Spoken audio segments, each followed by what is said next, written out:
ആഭരണങ്ങളാൽ അലങ്കരിക്കപ്പെട്ടതോ സിംഹാസനത്തിലിരിക്കുന്നതോ അല്ല, മറിച്ച് നിശബ്ദമായ പ്രാർത്ഥനയിലൂടെയും ദൈവവചനത്തിന് അനുസൃതമായ ജീവിതത്തിലൂടെയും വിശുദ്ധിയായി ഉയർന്നു വന്ന ആത്മശരീര വിശുദ്ധിയോടെ സ്വർഗത്തിലേക്ക് ഉയർത്തപ്പെട്ട പരിശുദ്ധ അമ്മയുടെ തിരുനാളാണ് നാം ഇന്ന് ആഘോഷിക്കുന്നത്.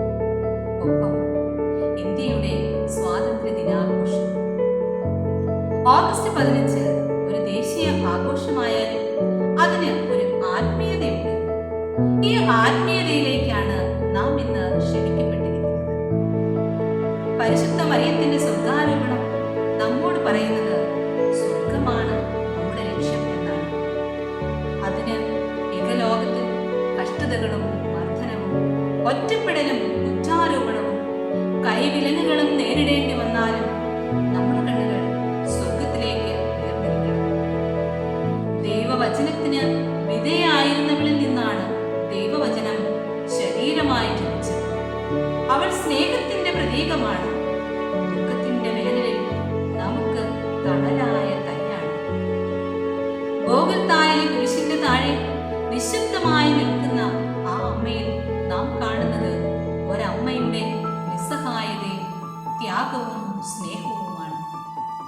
അമ്മ എന്നത് ഒരു ആഹ്വാനമാണ്. പരിശുദ്ധ മറിയം അതിനതീതമായി മാറിയത് മാതൃത്വത്തിന്റെ ദൈവികതയിൽ നിന്നാണ്. 1947 ഓഗസ്റ്റ് 15 നമ്മുടെ ഇന്ത്യ മഹാരാജ്യം ബ്രിട്ടീഷുകാരിൽ നിന്നും സ്വതന്ത്രമായി. നമ്മുടെ മുൻഗാമികൾ സമരങ്ങൾ നടത്തി, ത്യാഗങ്ങൾ സഹിച്ചു, ജീവൻ വരെ അർപ്പിച്ചു. അവർ നമുക്ക് സ്വാതന്ത്ര്യം നേടിത്തന്നു. എന്തിനാണ് ഈ സ്വാതന്ത്ര്യം? നല്ലത് ചെയ്യാനും നന്മയിൽ ജീവിക്കാനും വേണ്ടിയാണ്. വിശുദ്ധ ലൂക്കാ എഴുതിയ സുവിശേഷം 6-ാം അധ്യായം 31-ാം തിരുവചനം ഇപ്രകാരം പറയുന്നു: മറ്റുള്ളവർ നിങ്ങളോട് എങ്ങനെ പെരുമാറണമെന്ന് നിങ്ങൾ ആഗ്രഹിക്കുന്നുവോ അങ്ങനെ തന്നെ നിങ്ങൾ അവരോടും പെരുമാറുക. ഈ തിരുനാൾ ആഘോഷം